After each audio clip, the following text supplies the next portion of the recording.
Good morning, church family. I'm Karen Salvato. I'm the Women's Ministry Director at Indiana Avenue. And this morning, I'd like to bring you some thoughts from John chapter 6.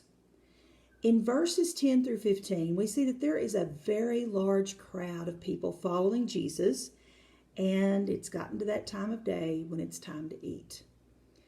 When Mark tells the story, we're told the disciples say, just send them away. In the passage in John, Philip says, we can't afford this. And Andrew, he finds a little boy who has some food, 5 loaves of bread and 2 fish, but points out that it's not nearly enough. Jesus tells them, have a seat.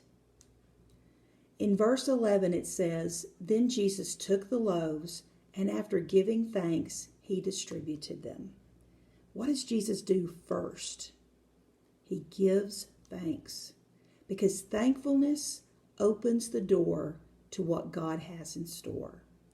It opened the door that day for the 5,000 plus people who were there, and it opens the door for us too. Verse 12 says, when they were full, Jesus told them to collect the leftovers. They were able to fill 12 baskets with the excess. Let's don't miss that. Jesus was showing the disciples that their thinking and their expectations hadn't come close to the realization of what Jesus could do.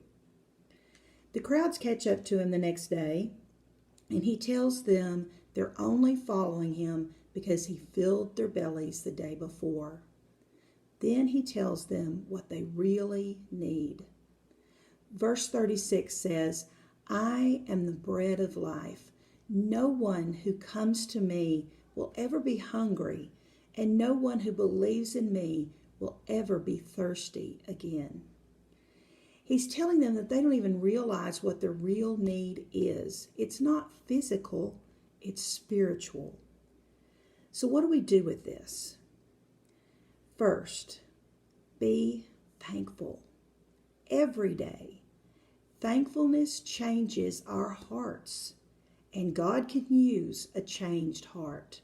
He'll use one that's open and not closed off to what he has in store for you. Second, Jesus is the bread of life. He gives exceedingly and abundantly, more than you can imagine. Just like God provided manna for the children of Israel on a daily basis, we need to be fed by Jesus, the bread of life, every day.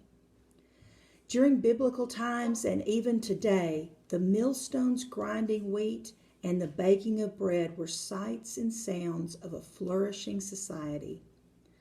Jeremiah 25 describes a land that is without the sound of the millstones as a desolate ruin. Has your spirit ever felt like that? Desolate? Maybe right now you feel as parched as if you've been walking through a desert and your water and bread ran out days ago. But when our hearts are thankful and our spirit is receiving the bread of life daily, we can flourish. No matter our circumstances, God will be at work in and through us. So today and every day, taste and see that the Lord is good.